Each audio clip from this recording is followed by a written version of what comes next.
All right, so I'm going to talk at the same time as you do, so go ahead and just start saying whatever you want. I don't care. Oh, I can say a lot of things. Whatever you want. You can so sing. Many things I could talk about. Sure. I don't know exactly which ones I'm going to talk about. Well, no. But we'll figure it out as we go. There's plenty. I'm sure if I Girl dig Scout deep cookies enough, are fantastic. I could get that. They are fantastic. Although if you like, say Samoas, I'm going to punch you in the face. Thank God we're on the same page. Oh, yes. Yeah, no, it's the Thin Mints all the way for me. Attaboy. Yeah. All right. Yep. Good deal. Frozen, not frozen. Oh, refrigerated?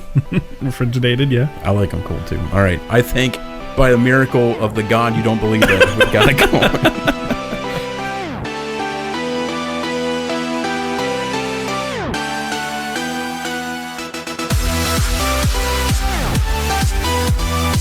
Hello, everyone, and welcome to another episode of 57% True.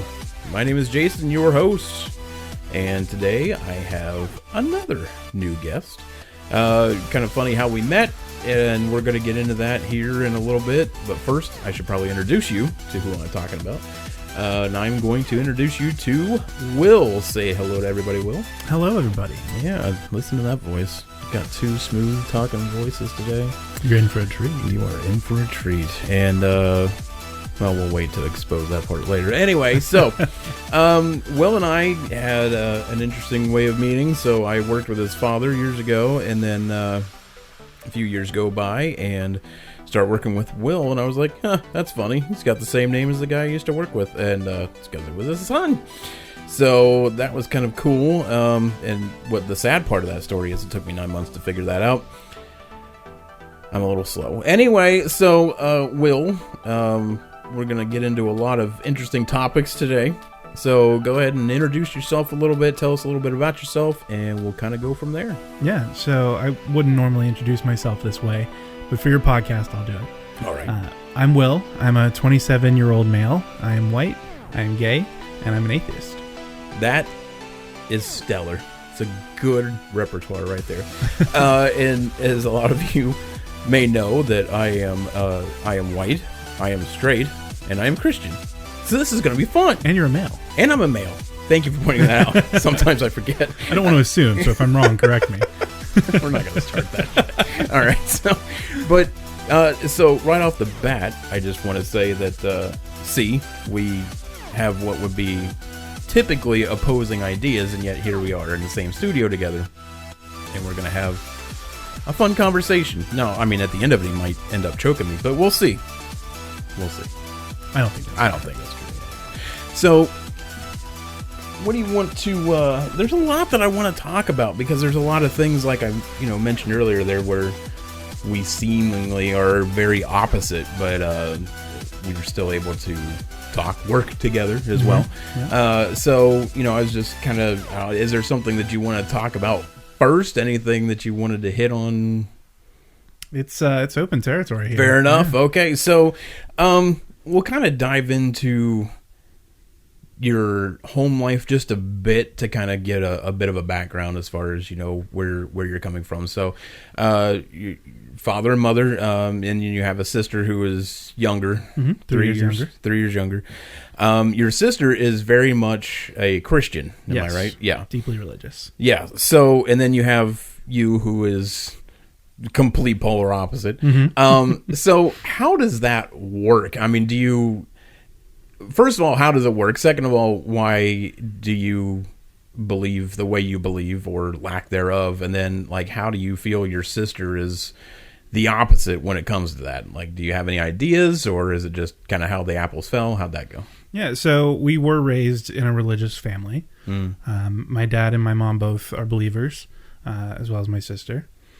I think the crux of our differences is where I was growing into my adolescence and learning about my sexuality. I found myself at odds with a lot of the traditional, deep Christian teachings. There's so many flavors of Christianity today. It's hard to paint them all with one brush. So exactly. I'm not going to. Yeah. But our particular brand didn't like the gays. So... So I found myself at odds, and I started to question. I started reading the Bible, page by page, book by book, chapter by chapter. And I just eventually found myself not believing anymore.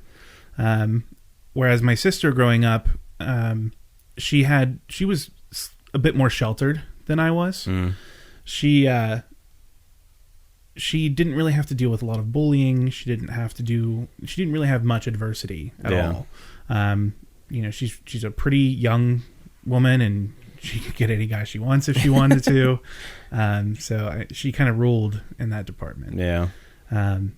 So I don't know if it was just the fact that I faced adversity that led to me not believing, or if it was something else. But so, just have you looked at any other religions at all, or is it just you're like, well, this one sucks, so forget it? Like, yeah. Well, I didn't feel the need to look at another religion. When I kind of lost my interest in faith with Christianity, I kind of just when I looked at other religions, I kind of had the same thought. Like they're making these grandiose claims, like there's a all-powerful being.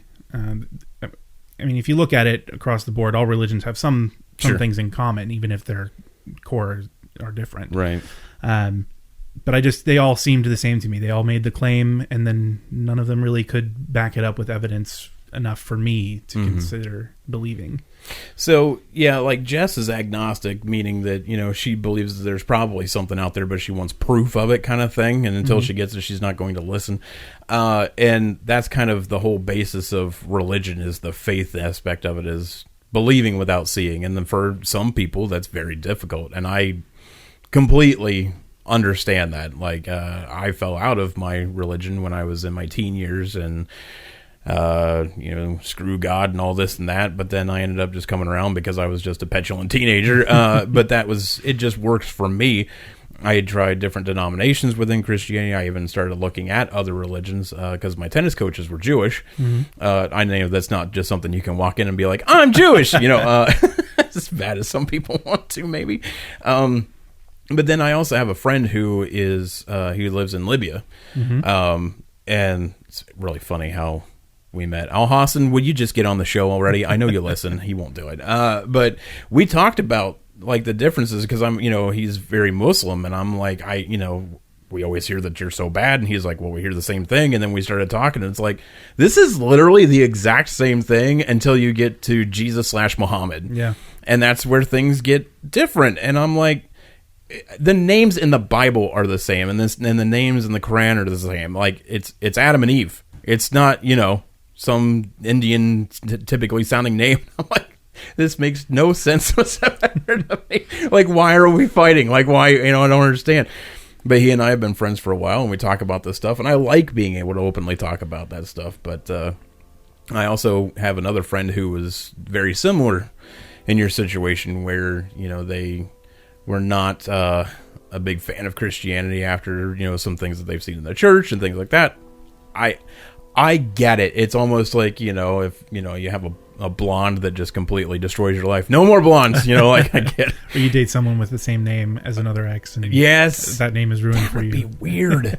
Or like my buddy married a girl that has the same name as his sister. I'm like, yeah, no, that's strange. God bless you. I don't think I could do it. So when you know that people are religious, such as myself, I mean, do you ever have anything where you're like, that guy's an idiot, or is it just more of a, let him do what he wants to do? Yeah. So no, I don't. I don't judge people any more than I want them to judge me. Right. And that's something I can't say for everyone. Right. Everyone has their own path to getting there. Hopefully everyone does. For me, I don't think religious people are idiots. I don't think they're stupid or they're lacking in any way. I think they're misguided. I think they're believing in something that I don't particularly see as rational. But for me, you can believe whatever you want. I'm not trying to take anyone's religion away from them, or convert or deconvert, or however you want to say that. Well, when you said like you're the church or the religion, the whatever you want to call it, that you grew up in, so like I'm Methodist, mostly because it's like the most hippie, easygoing sect of Christianity. I'm all about it. We go to church and then we go to Kentucky Fried Chicken. That's the best. So a friend of mine who was very deeply religious found out that there was a lesbian couple that are members in my church, and I thought his head was going to explode. He's like, how does that work? Like, I mean, I don't understand it. I mean, they're lesbian. I'm like, they can still love God, and there was a conversation built around that, and that's where, to me, and my parents weren't that way. And that's, a lot of people are like, well, your parents probably taught you. No, I'm very much a see the world as I see it type of thing. I mean, yes, I'm going to be influenced, but anyway, no, that's not, I never understood that. I'm like, yeah, so according to the Christian doctrine, yeah, they're sinners, but aren't we all sinners? And isn't that the whole reason why we're going to church, is to get closer to God and to whatever this and that? So I just thought it was funny that this friend of mine who was very religious was flabbergasted that there were lesbians in my church directory. So yeah, no, that's cool. I was just curious. And then what else was I going to say about? So when you said you didn't really get into other religions or anything else like that, so I'm going to ask another question I already know the answer to, but for our folks at home, politically, how do you tend to lean, or how do you feel? Yeah, I'm slightly left leaning. Okay.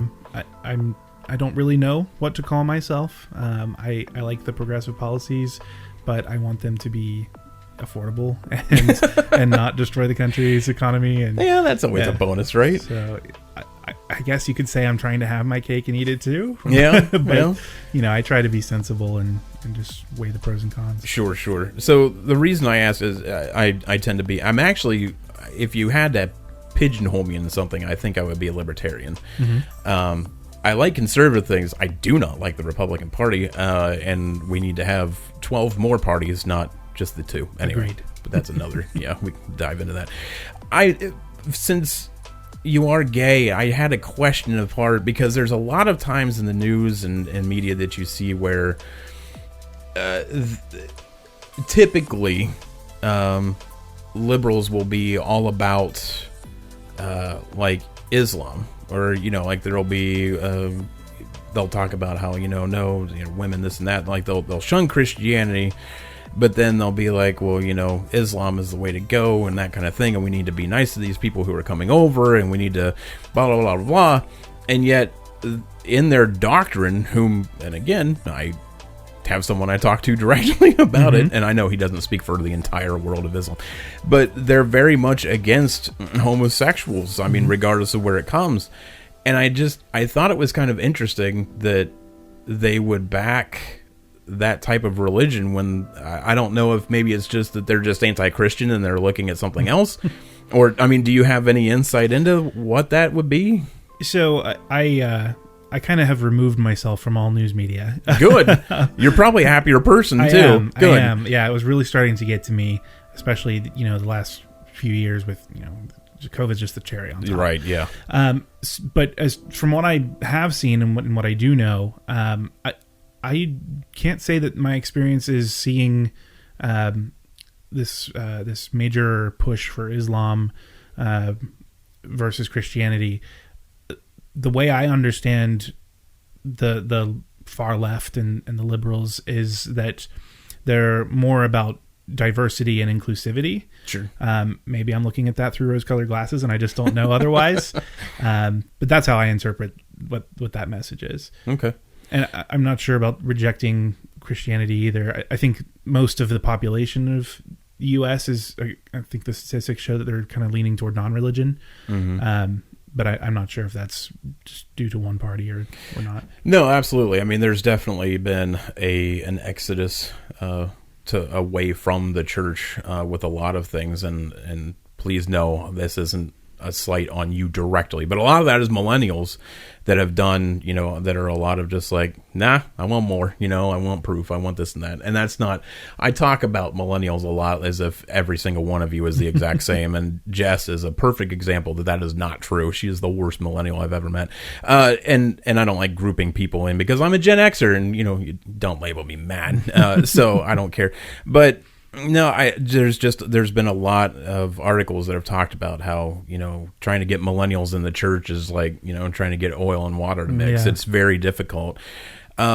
and maybe I was wording that incorrectly or roughly, but like anytime there's talk about, like, there's a giant mosque that's supposed to be being built in New York City, while at the same time Christians in that city are being, I don't want to say shunned per se, but a lot of times when it comes to Christianity, a lot of very far left liberals will talk about how, well, you're trying to push your agenda on us, you're trying to do this and do that, and it's like, really, because that's kind of how we feel.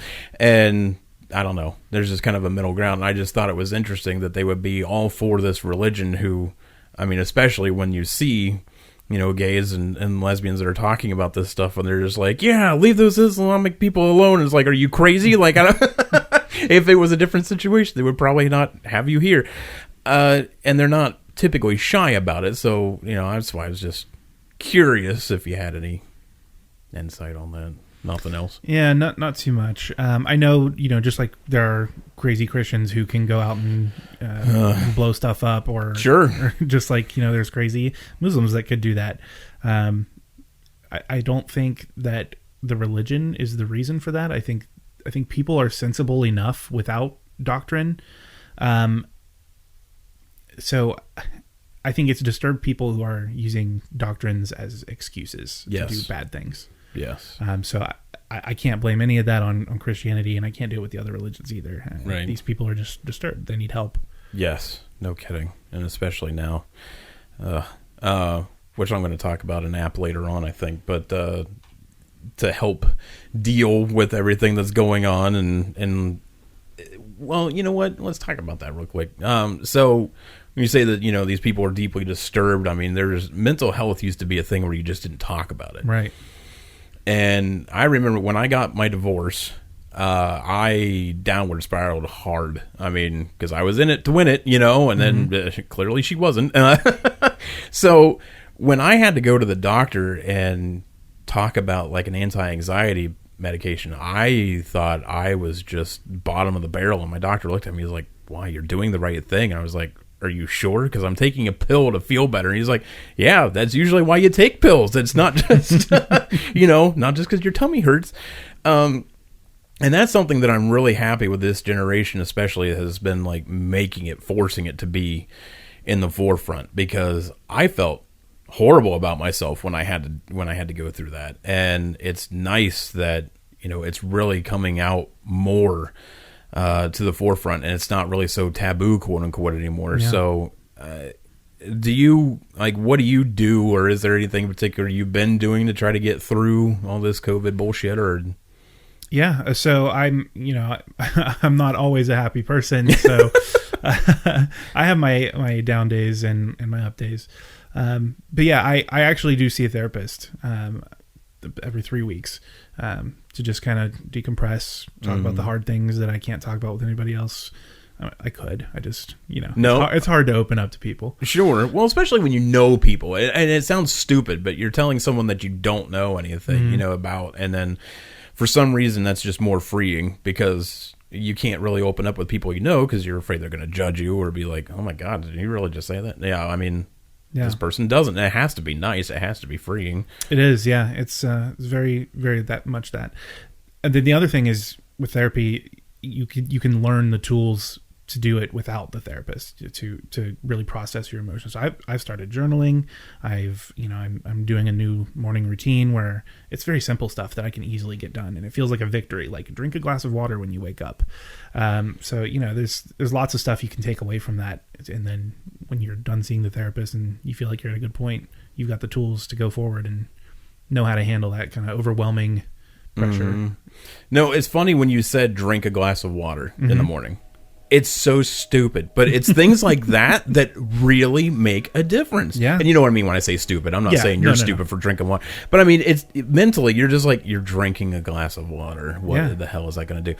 There was a general that did a commencement speech once, and he was talking about 5 things you need to do in your life. And the first thing he said, the number one thing you need to do, make your bed every day. Mm-hmm. And you hear, the crowd kind of laugh or murmur, and he's like, "I'm dead serious. By making your bed every day, you have now accomplished something." Yeah. And I'm just like, holy shit, that's genius. And I mean, it's simple. It takes, 2 minutes or so to just, throw your bed together and you're like, hey, look at that, I did something. Yeah. And now you are ready for the day because you accomplished something. Something like a glass of water. If you make it that routine, hey, got this damn water down, let's go. Yeah.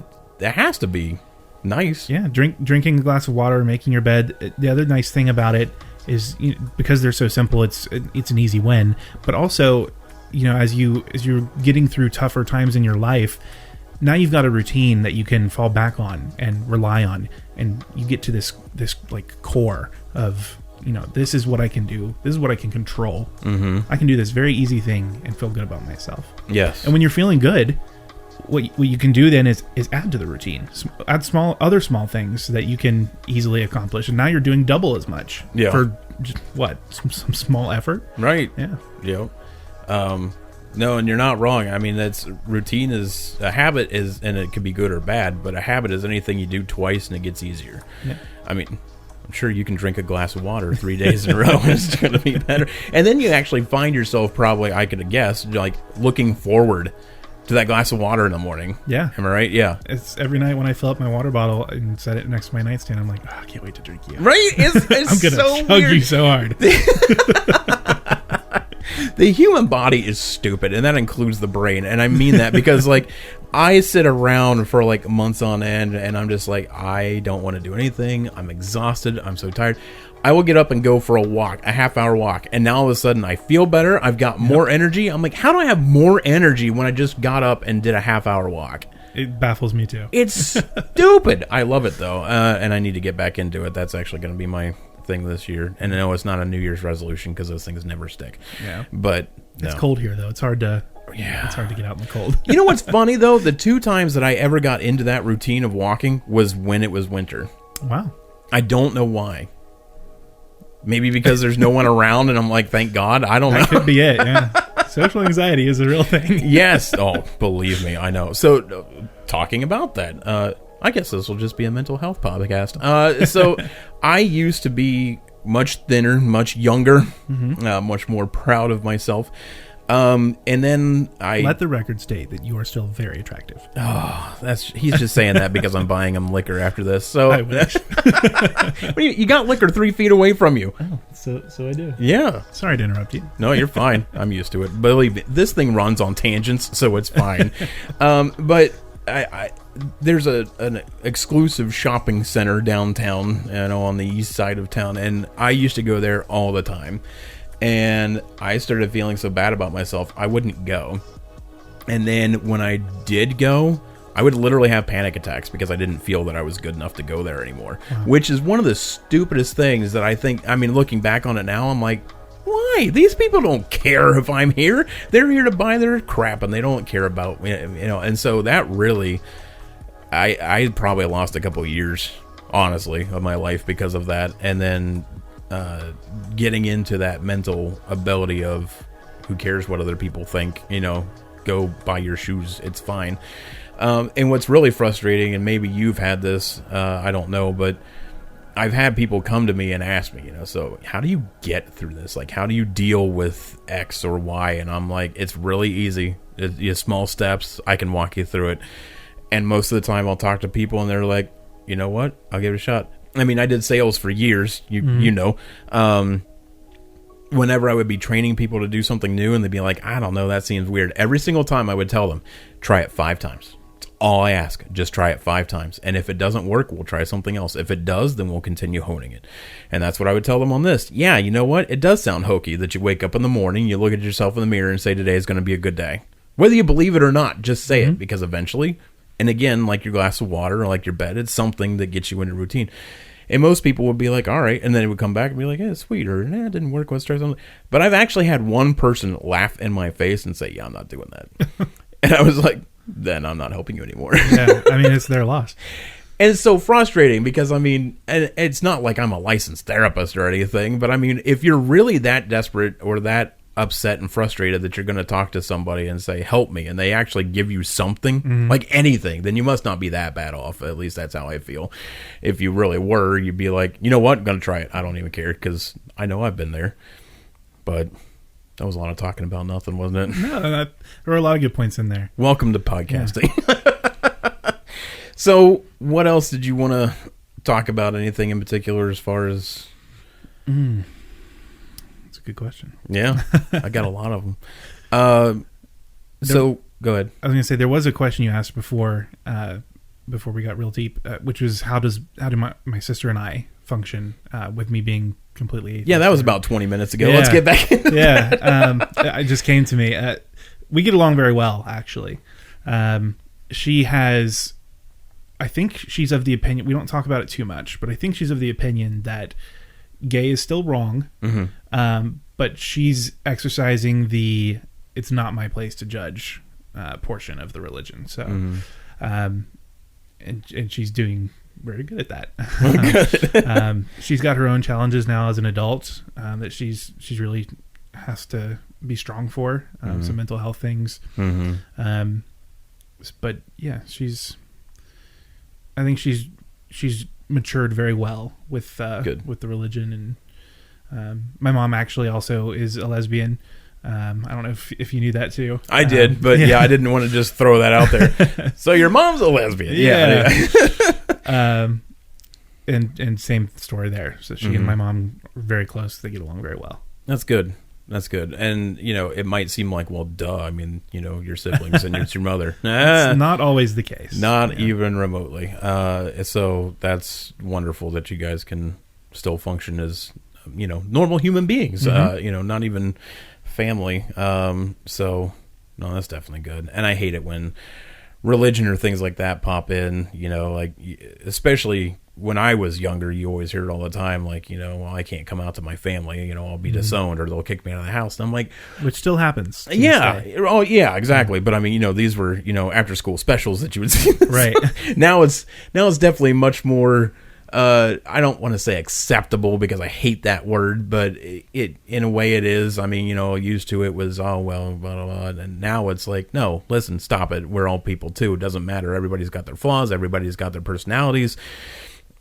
Doesn't matter, this is who I am, deal with it. And it's not like you're going around like Jehovah's Witness, hey, have you heard that I'm gay? Why don't you give it a shot, right? I mean, I don't understand. Yeah, I don't introduce myself to someone new like, hi, I'm Will, I'm gay. If it comes up, it comes up. If not, sure. I don't feel like a responsibility to let someone know. Well, yeah, I mean, it's not like I walk up to people and be like, hey, I'm Jason, I'm straight. Exactly. Like, yeah. All right. I'm glad that the view of all of this has gotten more open-minded, and it's just because I hurt when people that I love hurt, and regardless of what the situation is and whether I agree or I don't agree with whatever, that's why a lot of people think that I'm such a conundrum, because they're like, so wait, you're a straight white conservative male, but you have gay friends. I sure the hell do, because guess what? They're people too. Like, I don't understand the problem. It makes no sense to me. So no, that's good. That's good that you guys get along. And I mean, does your sister ever kind of razz you about anything or rib you, like, hey, if you come to church with me, like any of that kind of stuff? I'm sure she would love for me to come to church with her. But I think she's also just accepted that, it's up to me. It's my choice. I mean, I know with Christianity, because I was a Christian for a long time in my early childhood and even into my teenage years, that a lot of Christians feel a responsibility to witness. Yeah. Which is, I think that's fine. But I think she's kind of witnessed out with me. She's kind of reached what she could do, and she's like, oh, it's in God's hands now. Right. Yep. No, oh my. But no, I mean, after, I know it sounds like everything kind of started happening in your teenage years as far as, finding who you were and, and then with the whole religion and everything. And sounds like you had some mental abuse in your teens as well because of everything going on. So after that, like, as you started kind of coming into your own and realizing, hey, this is who I am, fuck everybody else kind of thing. I told you can swear on here. Don't be nice. Okay, cool. Then how did that change you? Like, how did you start feeling? Did you start feeling better? Did you start seeing things differently? Like, how did that work for you? Yeah, well, so first of all, it's an ongoing process. Oh, sure. I'm still learning about who I am to this day. I used to be very kind of like a doormat. Yeah. And I still have some of those tendencies. I'm working on that. But in high school, having to deal with bullies both online and in person, I've learned that I can stick up for myself, that no one else's opinion just can overwrite mine just because that they have theirs and theirs is more popular or whatever. Right. So I'd say the biggest way that I've changed is that I've kind of found a confidence in myself, whereas before there was always this confusion or this questioning of, am I good enough? Mm-hmm. And now I know I am good enough. Well, yeah, I think so. So how do you have any words of advice for anybody? And I know you don't speak for the entire gay community. I'm not that stupid. But like for anybody who might be going through something even just similar, like someone who might be going through something mentally that they feel that they shouldn't feel this way, or they, whatever, or they're fighting with it. Like, do you have what worked for you, or what would you suggest, kind of thing? Yeah, I would say, don't shy away from looking into other people who might be sharing the same experience as you.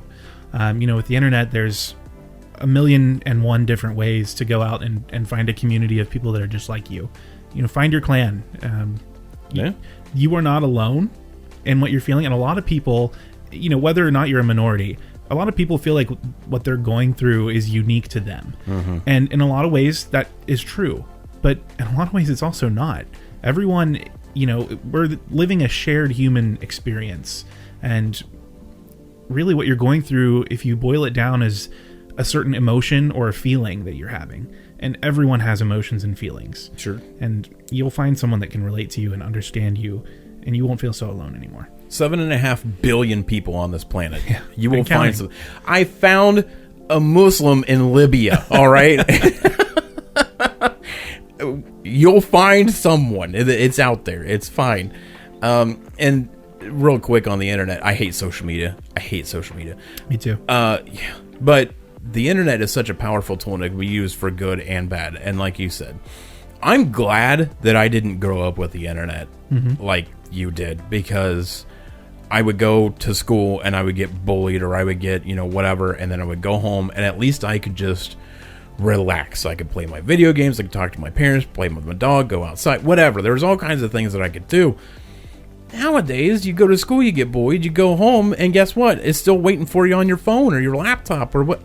I could not imagine the mental stress that your generation has gone through. And oh my God.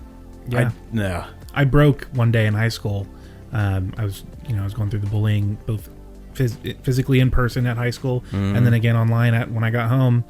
And I just one day in high school, I was so overwhelmed. I remember I was sitting in my science class, first period, and I just had this urge to just flip tables. I was going to lose it. So I got up. I didn't say anything. I just went to the office and I was like, I'm about to do something wrong. Stop me. And they were very good about it. They sat me down. They asked me to tell them how I was feeling, and I told them what I was going through. And of course, the staff there were kind of behind the times. Sure. Yeah. They hadn't yet joined the rest of the majority of the public opinion where, people can be who they are. Yeah. So they weren't exactly properly equipped to help me that day, but they did help me come down, and I got to give them props for that. Well, that's good. Yeah. I mean, and I'm not a violent person, by the way. No. I know. I say as I'm cowering in the corner. No, I'm just teasing. No, I know you're not. And I've mentioned before, our podunk white bread town a lot of times is still way behind the times on a lot of things, which is frustrating. But yeah, and I actually didn't go to the school here. I went to one in this town even smaller than this. So that's right. Yeah, that's right. Okay. Yeah, I totally forgot about that. So yeah, that had to be even worse, because did we go to the same school? I don't know. Okay. Mine was in the middle of a cornfield. Bulldogs? Yep. Yeah. Okay. Yeah, that's what I thought. All right. Yeah. So, and tell the people, because I say this all the time, our school was literally in the middle of a cornfield. Yeah. Okay. Exactly. They're literally building a new elementary exactly in the middle of a cornfield. Mm-hmm. Okay. Yeah. See, I'm not lying, and I'm not paying him money.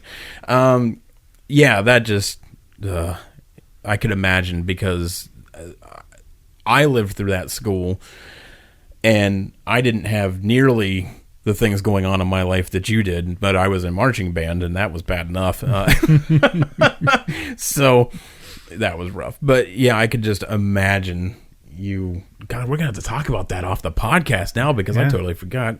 I want to know who was in office and everything. Anyway, so when you were talking about snapping, it happens because I love telling the story. I really shouldn't, because it's a horrible story, but there was a guy that was constantly picked on in my class. You know, when we would used to, during lunch, we'd sit in the hallways.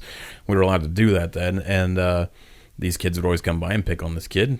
All right.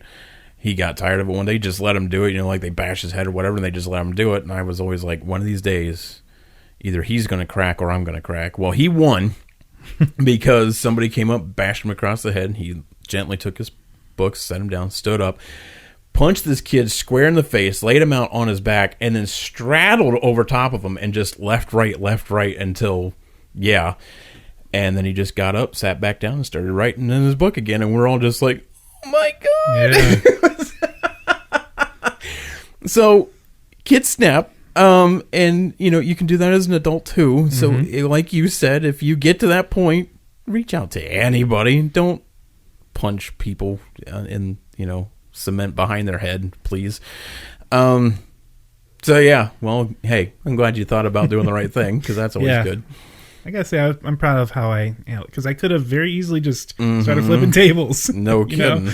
I'm a tall guy, and I've got some reach, so I could have done some damage. Right? But, no kidding. I think I made the right choice. In fact, I totally forgot how tall you were until you came in, and I was like, oh God, that's right. So you want to talk about something really controversial that we probably don't see eye to eye on, but I want to learn about, if you can give me any insight again. Sure. Yeah. And again, I know you don't talk, you're not the entire community. Because some people will be like, well, that guy, shut up. So can we talk about gender real quick? Yeah. Is that going to be too touchy, or are you good? No, I'm fine with that. Because when we were talking earlier, and I don't think I said it because I wanted to make sure that I didn't say it, but a lot of times people talk about, like when you said that you were kind of struggling with who you were, and you know, and it's a constant thing, get it. But when people talk about sexuality as a choice, that has to be grating to you, doesn't it? It is. Yeah. Okay. And I can go on my own tangent on this later, but I want to kind of get your input. So I understand choice is a wrong word to use. I mean, I don't choose to be straight. I'm just straight, right? I don't choose to be whatever. I just am. So I understand choice is very offensive, very frustrating, upsetting. But my question to you would be, and this is where, again, this is coming from a place of education. Sure. All right. So when you hear stories about there being 20, 40, 94 genders, you know, like, I understand it's not a choice for these people and how they feel and who they are. I get it. How do you feel knowing that, you know, the LGBTQ kind of community has kind of rallied around these people, and how, I don't know, I guess give us a little bit of insight for those of us who either may not understand or kind of want to see it in a different light. So obviously it's not a choice, like I said, but when people are saying, you know, I want you to use these pronouns, or I want you to do this or that, how do you feel? I mean, do you feel that's 100% totally acceptable? Do you feel that there might be a different way to handle something of that nature? Like, how do you kind of handle or feel about it all? Yeah, so I'm not trans, but I do have a friend that I grew up with that has recently come out as trans. So I kind of got to learn a little bit about this firsthand recently. So how do I feel about it? Actually, let me address the choice first. So I think there's just a miscommunication about the word choice. I think when most people say it's a choice, what they're actually saying is you're choosing to embrace it, or you're choosing to act on it. In in that sense, yes, that's true. There's Sure. people who are coming out and embracing themselves, they are choosing to do that. Correct. If you start to ask about, did they choose to be that way? That's when you will get into the people who think it's offensive. Like, how could you ask me that? People ask me that all the time in high school. Like, why'd you choose to be gay? And it's like, brother, right? If I could not be gay at this moment, I would snap my fingers and be the straightest man you ever saw. The amount of bullying I could have avoided. Oh, I know. But now I wouldn't change it because it's who I am. It's part of me. So that's kind of where I am with the word choice. And I think people just mix that up a lot. So to interject two quick things, the previous episode, my friend Amy, who is Chinese, even said the same thing. She was like, if I could not have been Chinese where I was growing up, and it's like, what? Like, it's so flabbergasting to me. Like, why wouldn't you? Again, I know that I'm not the general public, though. And as an example of another end, when we were talking about religion, growing up, I had a associate minister who I loved the guy. I could just tell there was something a little different. Like, he was always guarded, never understood why. And then one day, literally, he just left the church, and it was because he was struggling with his sexuality. And this guy was in his 50s. Yeah.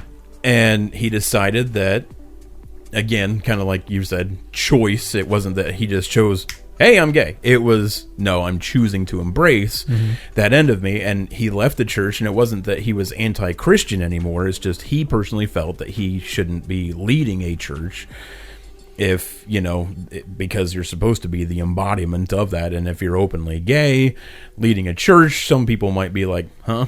And of course, this was like in the late 80s, early 90s too. So, that's understandable because that was a whole different era, essentially.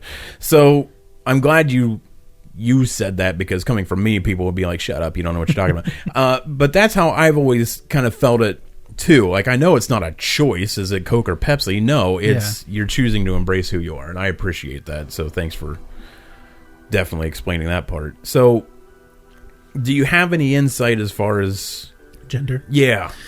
So there's a lot of people on one side who are like, you are born a man, therefore you're male, you're a man, you will never ever be anything different. I don't think anyone is claiming that they're biologically a different sex than they were born. Right. So again, another breakdown of communication here, I think. If I thought I was a woman, I could dress that way. I could change my voice. I could change my habits, my products that I buy. Biologically, I would still be a male. But I would be living as a woman. And I might be able to, I can't because I'm too tall and broad-shouldered, but someone else may be able to actively, look, sound, act. No one would know the difference. Right. And that's true for like any situation. You never know who you're talking to. Yeah. So, just keep that in mind. Yeah, exactly. But it starts, for me personally, it starts to get extra confusing when people are saying there's something other than male, female, or non-binary. I can understand non-binary. Yeah. Some people, that's still hard to grasp. For me, it's just, it's a rejection of I'm one or the other. I'm kind of both. I don't know. It just makes sense to me. No, that's totally cool. But when people start to identify as like an animal or an object, I know there's people out there like that. If that's the case, hit me up. I'd love to have a conversation with you. Right? I want to understand the heck out of you. I have 14 listeners, and they all want to hear about it. Yeah, I don't understand it right now. Right. I may never. Or maybe I will someday. I don't know. But, yeah. No, I hope this doesn't paint me in a light. Hopefully, you'll see this as, hey, Jason grew. If we went back in time 30 years ago and said, hey, you're going to have a gay man in your room, I would be like, you're a fucking idiot and need to get out of here. Yeah. And again, it was a lot of my upbringing at that time. And then my very first job, I ended up working with a gay guy who was my age. And I had no idea for the first 2 months. And then one day he said something, and I looked, he called me a breeder. which I thought was hilarious. And I was like, wait, what? And of course he was joking, but he was like, yeah, you didn't know I was gay? I was like, no. And well, I talk about Patrick all the time. I'm like, right, I talk about Brandon all the time. That doesn't mean I'm gay, like I just thought he was your best friend. And that was a huge eye-opener for me, and especially, again, where we grew up and everything. I was like, what the hell? Like, I totally blew my mind that, I've been treating this person like a normal human. It's the dumbest thing. I had no idea. Well, that's got to change right now. No. But no, like, because of, again, how I was brought up, it was a big shock to me. And but then Jeremy really helped me out. I was like, look at that, he's a person too. Of course, now I tell this story, I feel like such an idiot, but I mean, when you're not exposed to this stuff, or you're hearing it all the time, ooh, it's bad, ooh, watch out for them, like, what the hell's wrong with you?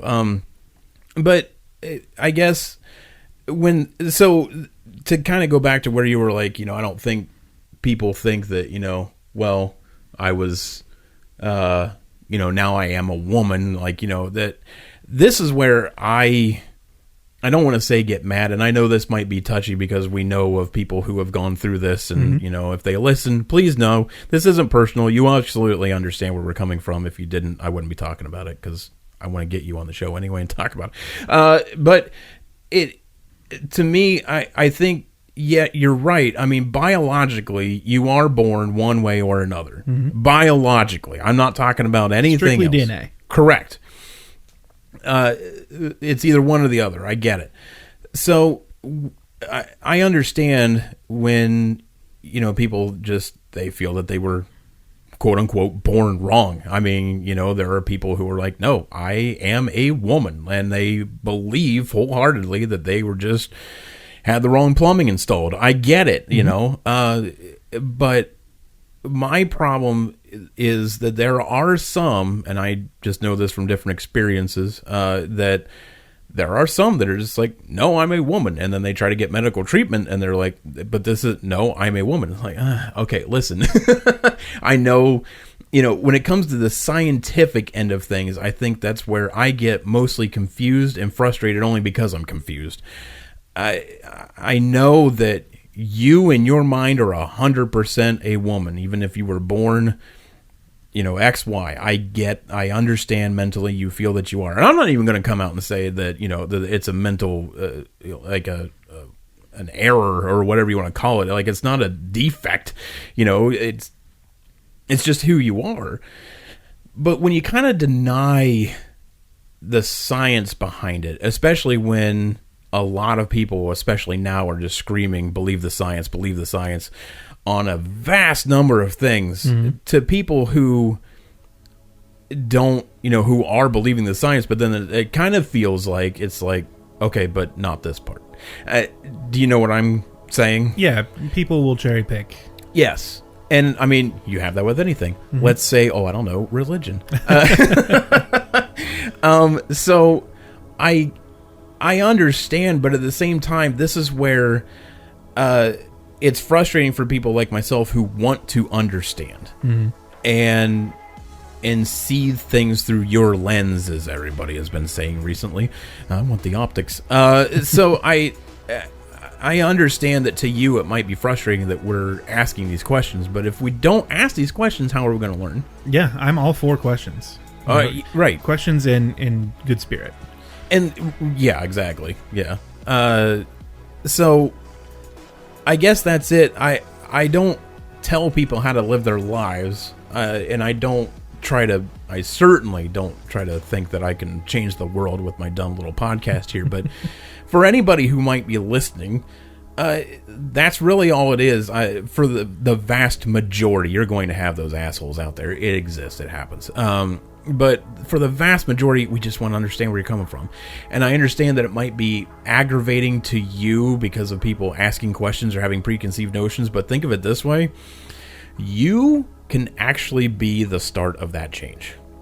Help us. Help us get it. Help us understand. You realize that, like, 80 years ago, we were having questions about why a black man and a white woman would get together, right? And it was almost this exact same conversation. Yeah. And now we're sitting here like, why the fuck wouldn't a black guy? I'm like, oh my God.